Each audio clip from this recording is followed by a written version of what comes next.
Bismillahirrahmanirrahim. Assalamualaikum warahmatullahi wabarakatuh.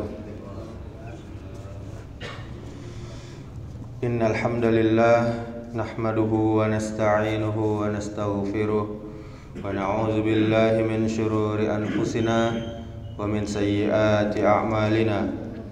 Man yahdihillahu fala mudilla lahu wa man yudlil fala hadiya lahu. Asyhadu an la ilaha illallah wahdahu la syarikalah wa asyhadu anna Muhammadan abduhu wa rasuluh. Alhamdulillah, segala puja dan puji hanya milik Allah Subhanahu wa taala. Kita bersyukur kepadanya karena dengan memperbanyak syukur Allah pasti akan selalu menambahkan nikmatnya kepada kita. La in syakartum la azidannakum wa la in kafartum inna azabi lasyadid.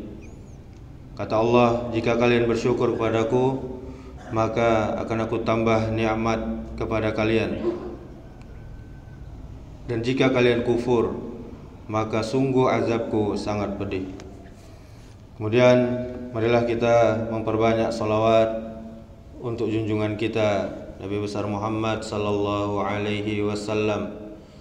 Allahumma salli wa sallim wa barik ala Muhammadin wa ala alihi wa ashabihi ajma'in. Mudah-mudahan salawat kita bersambung kepada keluarga Nabi, kepada para sahabat Nabi, dan juga kepada orang-orang yang mengikuti sunnah-sunnah Nabi sampai hari kiamat nanti. Kaum muslimin, kaum muslimat, jamaah subuh yang dirahmati Allah Subhanahu wa taala. Kedekatan Allah Subhanahu wa taala digambarkan lebih dekat dari urat nadi hambanya.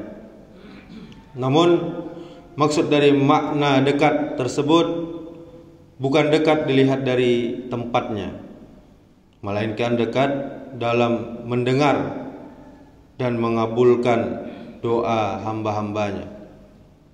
Mengenai keberadaan Allah Subhanahu wa taala tidak disangsikan lagi, tidak diragukan lagi.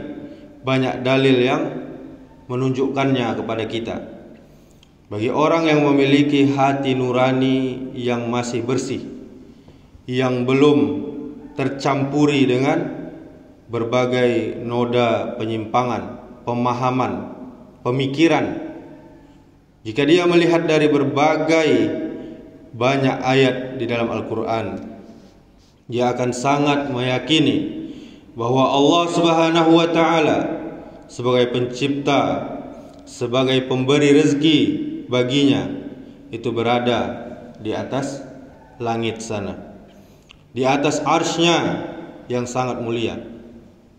Bukan hanya satu atau dua dalil yang membicarakan mengenai hal ini, namun sangat banyak.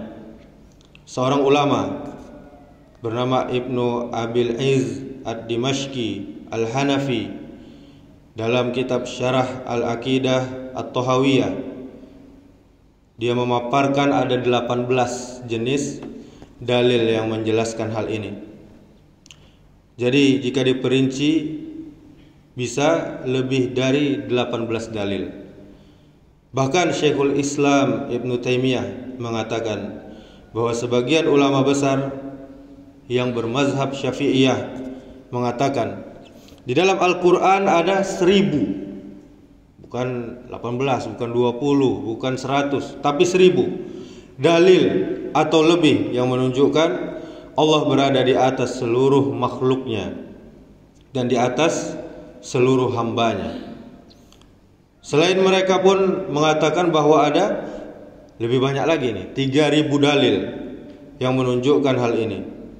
Dalam kitab Bayanu Talbisil Jahmiyah, beberapa jenis dalil dan contoh yang menyebutkan keberadaan Allah di atas seluruh makhluknya adalah yang pertama, dalil yang sangat tegas yang menyatakan bahwa Allah Subhanahu wa taala berada di atas dengan menggunakan kata fauqa dan diawali dengan huruf min. Seperti firman Allah Subhanahu wa taala dalam surah An-Nahl, ayat 50. Yakhafuna rabbahum min fawqihim wa yaf'aluna ma yu'marun. Mereka takut kepada Rabb mereka yang berada di atas mereka. Kemudian dalil yang kedua, dalil yang juga sangat tegas yang menyatakan bahwa Allah Subhanahu wa taala berada di atas dengan menggunakan kata fauqa tanpa diawali huruf min. Contohnya seperti firman Allah Subhanahu wa taala dalam surah Al-An'am ayat 18 ayat 61. Wa huwal qahiru fauqa ibadih, dan dialah yang berkuasa berada di atas sana. Kemudian yang ketiga, dalil yang sangat tegas juga yang menyatakan sesuatu naik kepadanya dengan menggunakan kata ta'ruju. Contohnya adalah firman Allah Ta'ala dalam surah Al-Ma'arij ayat 4. Ta'rujul malaikatu warruhu ilaih. Malaikat-malaikat dan Jibril naik menghadap kepada Rabb-nya. Sesuatu yang naik, Bapak Ibu jamaah yang dirahmati Allah Subhanahu wa taala, pasti dari bawah ke atas. Kemudian yang keempat, dalil yang juga tegas yang menyatakan sesuatu naik kepadanya, kepada Allah Subhanahu wa taala dengan menggunakan kata yas'udu. Firman Allah Ta'ala dalam surah Fatir ayat 10. Ilaihi yas'adul kalimut thayyib. Kepadanya lah naik perkataan-perkataan yang baik. Terdapat pula contoh dalam hadis Nabi sallallahu alaihi wasallam dari Ibnu Umar jalurnya. Beliau sallallahu alaihi wasallam bersabda, "Ittaqu da'watal mazlumi fa innaha tas'udu ila Allahi ka'annaha syararah." Berhati-hatilah terhadap doa orang yang terzolimi, karena doanya akan naik dihadapkan pada Allah Subhanahu wa taala bagaikan percikan api. Ini hadis riwayat Hakim. Yang dimaksud dengan bagaikan percikan api adalah umpamanya cepat sampainya, cepat terkabulnya, karena doa ini adalah doa yang dalam keadaan terdesak. Dalam kitab Al-Jami' Al-Kabir Asy-Syamilah. Kemudian dalil yang kelima, dalil yang sangat tegas menyatakan sebagian makhluk diangkat kepada Allah Subhanahu wa taala dengan menggunakan kata rafa'a. Sebagaimana firman Allah Subhanahu wa taala dalam surah An-Nisa ayat 158. Bal rafa'ahu Allahu ilaih. Tetapi yang sebenarnya Allah telah mengangkat Isa kepadanya. Kemudian yang keenam, dalil yang tegas menyatakan ulu, yang artinya ketinggian. Allah secara mutlak mencakup ketinggian secara zat, qadar dan syaraf. Seperti firman Allah Subhanahu wa taala pada ayat kursi, wa huwal aliyyul azim. Allah maha tinggi lagi maha besar. Surah Al-Baqarah ayat 255. Kemudian begitu pula di dalam ayat wa huwal aliyyul kabir. Dialah Allah yang maha tinggi lagi maha besar. Surah Saba ayat 23. Dan juga Bapak Ibu, ketika kita sujud, kita mengucapkan zikir subhana rabbiyal a'la. Maha suci Rabbku, Allah yang maha tinggi. Ini hadis riwayat Muslim nomor 772. Dalil-dalil yang menyatakan Allah Subhanahu wa taala maha tinggi sudah termasuk menyatakan bahwa Allah maha tinggi secara zatnya, yaitu Allah berada di atas langit atau di atas arsy. Kemudian yang ketujuh, dalil yang menyatakan Alkitab atau Al-Quran diturunkan dari sisinya. Sesuatu yang diturunkan pasti dari atas ke bawah, bukan dari samping, bukan dari bawah ke atas, tapi dari atas ke bawah. itulah sesuatu yang diturunkan. Sebagaimana firman Allah Subhanahu wa taala, Tanzilul kitabi minallahil azizil hakim. Kitab Al-Quran ini diturunkan oleh Allah yang maha perkasa lagi maha bijaksana. Surah Az-Zumar ayat 1. Kemudian inna anzalnahu fi lailatin mubarakatin inna kunna munzirin. Sesungguhnya kami menurunkannya pada suatu malam yang diberkahi, dan sesungguhnya kamilah yang memberi peringatan. Ini surah Dukhan, Ad-Dukhan ayat 3. Kemudian yang ke-8, dalil yang tegas yang menyatakan Allah fis sama.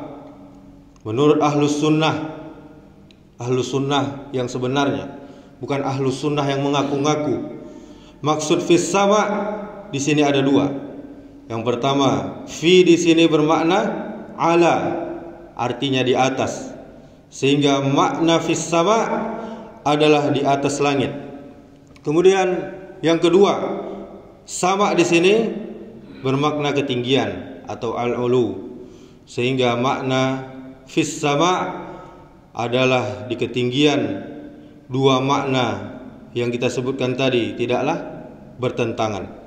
Contoh dalil tersebut adalah firman Allah Subhanahu wa taala di dalam surah Al-Mulk ayat 16. Aamintum man fis samai ay yakhsifa bikumul arda fa idza hiya tamur. Apakah kamu merasa aman terhadap Allah yang berkuasa, yang berada di atas langit, bahwa Dia akan menjungkir balikkan bumi bersama kamu, sehingga dengan tiba-tiba bumi itu bergoncang. Dan juga terdapat di dalam hadis, Ar-Rahimuna yarhamuhum ahlal ardi yarhamkum man fis sama. Orang-orang yang penyayang akan disayang oleh Ar-Rahman, Allah Subhanahu wa taala. Sayangilah penduduk bumi, niscaya Rabb yang berada di atas langit akan menyayangi kalian. Ini hadis riwayat Abu Daud dan juga Tirmizi.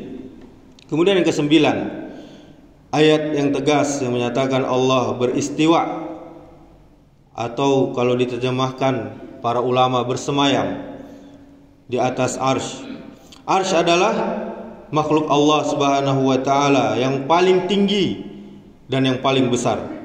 Contoh ayat tersebut adalah Ar-Rahmanu 'alal arsy istawa, yaitu Rabb, yaitu Allah Subhanahu wa taala yang Maha Pemurah yang bersemayam di atas arsy. Quran surah Thaha ayat 5. Kemudian yang ke-10, dalil yang menunjukkan disyariatkannya kita mengangkat tangan ketika berdoa. Seperti sabda Nabi sallallahu alaihi wasallam, sesungguhnya Rabb kalian tabaraka wa taala Maha Pemalu lagi Maha Mulia. Allah malu pada hambanya jika hambanya tersebut mengangkat tangannya kepadanya, yaitu menghadap ke atas, lalu Allah mengembalikannya dalam keadaan hampa. Hadis riwayat Abu Daud dan juga yang lainnya. Kemudian dalil yang ke-11, dalil yang menyatakan bahwa Allah turun ke langit dunia setiap malam. Semua orang sudah mengetahui bahwa turun adalah dari atas ke bawah. Hal ini sebagaimana terdapat dalam sebuah hadis muttafaqun alaih. Muttafaqun alaih adalah dari Bukhari dan juga dari Muslim. Rabb kami tabaraka wa ta'ala turun setiap malamnya ke langit dunia hingga ketika tersisa sepertiga malam terakhir. Kemudian Dia berfirman, Allah Ta'ala berfirman, siapa saja yang berdoa padaku, niscaya aku akan mengabulkannya. Siapa saja yang meminta padaku, niscaya aku akan memberinya. Siapa saja yang memohon ampunan padaku, niscaya aku akan mengampuninya. Hadis riwayat Bukhari dan Muslim. Kemudian dalil yang ke-12, dalil yang menanyakan aina Allah, di mana Allah? Ini adalah seorang budak yang bertanya kepada Nabi sallallahu alaihi. Nabi bertanya kepada seorang budak. Dari hadis Muawiyah bin Al-Hakam As-Sulami dengan lafaz dari Muslim, Saya memiliki seorang budak yang biasa mengembalakan kambingku sebelum di daerah antara Uhud dan Al-Jawaniyah, yaitu daerah di dekat Uhud dan utara Madinah.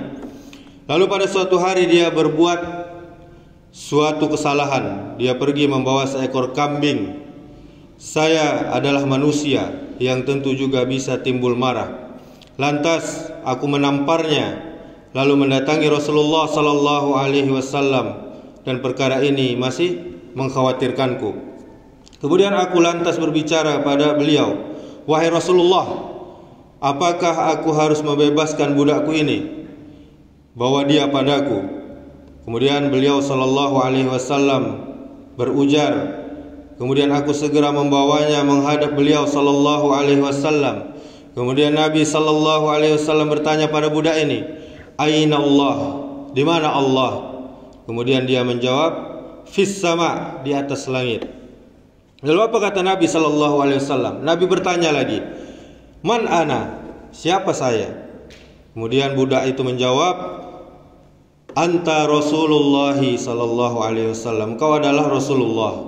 Lantas Nabi sallallahu alaihi wasallam bersabda lagi, "Merdekakanlah dia, karena dia adalah seorang mukmin." Hadis riwayat Ahmad, dan juga Imam Malik meriwayatkannya dalam kitabnya Al-Muwatta. Kemudian juga Imam Muslim meriwayatkannya. Kemudian juga Abu Daud, An-Nasai, dan yang lainnya. Inilah di antara macam-macam dalil yang dibawakan oleh para ulama, dan lebih khusus lagi disebutkan yang kita katakan tadi Imam Ibnu Abil Izz Al-Hanafi. Orang yang memperhatikan dalil-dalil yang kita bacakan tadi dengan seksama, pasti dia akan mengatakan bahwa Allah berada di atas langit, berada di ketinggian, di atas seluruh makhluknya. Pembahasan ini adalah perkataan sahabat, tabi'in, dan para ulama mengenai keberadaan Allah di atas seluruh makhluknya, di atas langit. Di dalam kitab Syarhus Sunnah, Arsy Allah adalah makhluk yang paling tinggi dan yang paling besar. Bapak Ibu kaum muslimin, kaum muslimat, jamaah subuh yang dirahmati Allah Subhanahu wa taala.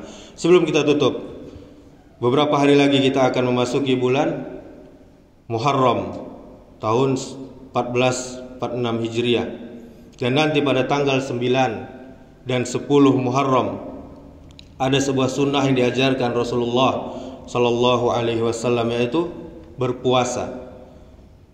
Dalilnya nanti tanggal 9 puasa Tasu'ah namanya, 9 Muharram, untuk menyelisihi orang Yahudi. Yang tepatnya jatuh pada tanggal 20 Juli nanti. Dan tanggal 10 Muharramnya, yaitu puasa Asyura, tepat pada tanggal 21 Juli. Hadisnya diriwayatkan dari Abu Qatadah radhiyallahu anhu. Sungguh Rasulullah sallallahu alaihi wasallam bersabda, beliau pernah ditanya tentang keutamaan puasa hari Asyura. Lalu beliau menjawab, puasa Asyura dapat menghapus dosa setahun yang telah lewat. Hadis riwayat Muslim. Jadi kaum muslimin, kaum muslimat, kita disuruh Nabi untuk berpuasa, bukan untuk merayakan perayaan-perayaan yang tidak ada dasarnya dari agama kita. Seperti contohnya yang terkenal di daerah kita, yaitu tabui. Tabui bukan budaya Islam kaum muslimin. Sudah banyak yang memfatwakan, bahkan MUI Kota Pariaman sendiri sudah menyatakan itu bukan budaya Islam. Yang ada itu adalah budaya Syiah yang sangat mengandung kesyirikan yang dilaknat oleh Allah Subhanahu wa taala. Demikianlah, semoga bermanfaat. Subhanakallahumma wa bihamdika asyhadu an la ilaha illa anta astaghfiruka wa atubu ilaik. Wassalamualaikum warahmatullahi wabarakatuh.